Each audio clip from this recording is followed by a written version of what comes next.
وہاں مدینہ میں ایک مارکیٹ تھا جس کا نام تھا سوق و بنی قینقاع. وہ بنی قینقاع کا مارکیٹ تھا، یہودیوں کا مارکیٹ تھا.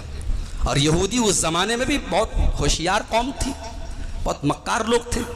یہودیوں کا ہول تھا اس مارکیٹ پر. اس مارکیٹ میں جا کر کے عبد الرحمن بن عوف نے پنیر کا اور گھی کا کاروبار شروع کیا اور کچھ ہی دن میں اتنا پیسہ کما لیا کہ نکاح کیا، شادی کیا اور بیوی کو سونے کی ڈلی دی انہوں نے مہر کے طور پہ. تو میرے بھائیو، ہمارا نوجوان آج دین سے بھی پیچھے، دنیا سے بھی پیچھے. یہ دنیا کمانا چاہتا ہے، کیسے؟ حرام طریقے سے. یہ ڈریم 11 کے ذریعے پیسہ کمانا چاہتا ہے، یہ سود اور بیاج کے ذریعے پیسہ کمانا چاہتا ہے. ابھی مولانا عمران صاحب تقریر میں کہہ رہے تھے ہمارے بہت سارے نوجوان آج سود کی لعنت میں گرفتار ہیں. سماج میں کوئی زنا کر دے اپنی ماں کے ساتھ، ہمارا خون کھول جائے گا، ارے اتنا بڑا گناہ کرتے اس نے. کوئی اپنی بہن کو چھیڑ دے، ہم کہیں گے کتنا گھٹیا انسان ہے، کتنا کمینہ انسان ہے. اللہ کی قسم، اپنی سگی ماں کے ساتھ بدکاری کرنا، اپنی سگی بہن کو چھیڑنا، اس سے بڑا گناہ ہے سود کھانا. اور آج ایک بڑی تعداد میں مسلمان سود کھا رہا ہے. یہ کتنا بڑا گناہ ہے سود کھانا. قرآن کہتا فَإِن لَمْ تَفْعَلُوا فَأْذَنُوا بِحَرْبٍ مِّنَ اللَّهِ وَرَسُولِهِ. اے مسلمانوں، اگر تم نے سود کھانا نہ چھوڑا، تم نے بیاج کھانا نہ چھوڑا، تو تم اللہ سے اور اس کے رسول سے جنگ کرنے کے لیے تیار ہو جاؤ. کون ہے جو اللہ سے جنگ کرے؟ کون ہے جو رسول سے جنگ کرے؟ یہ سود اور بیاج کے ذریعے پیسہ کمانا چاہتا ہے. اگر کما بھی لے گا، بلڈنگ کھڑی کر دے گا، کروڑ پتی بن جائے گا. قرآن کیا کہتا ہے؟ یمحق اللہ الربا ویربی الصدقات.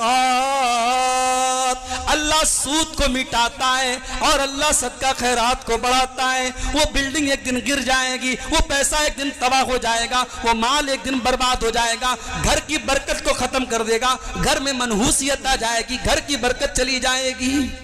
حرام پیسہ گھر میں آئے گا، گھر کی برکت چلی جائے گی، رشتوں کی محبت چلی جائے گی. میرے بھائیو، اس لیے مال کماؤ، حلال طریقے سے کماؤ. ارے حرام تو لمیٹڈ ہے، یہ مت کرو، یہ مت کرو، یہ مت کرو، یہ مت کرو. حرام لمیٹڈ ہے، حلال تو ان لمیٹڈ ہے. حلال طریقے سے پیسہ کمانے کے ہزاروں راستے. بزنس کرو، مال کماؤ. مال کمانا اسلام میں ضروری ہے.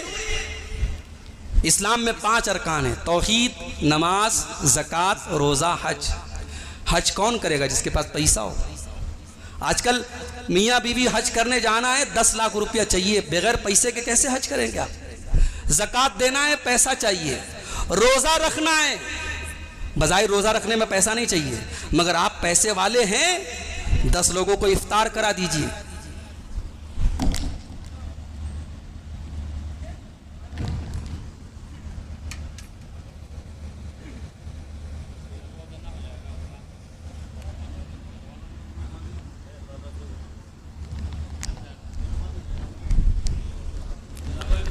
پیسہ ہے اگر آپ کے پاس، 10 لوگوں کو افطار کرا لیجئے.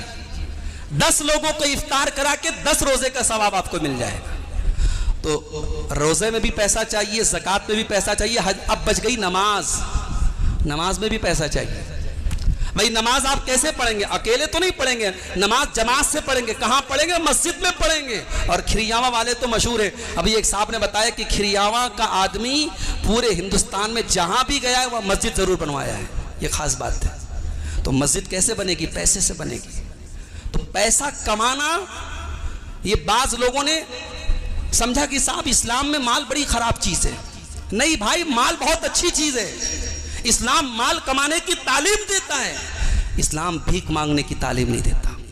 اسلام کسی کا محتاج بننے کی تعلیم نہیں دیتا.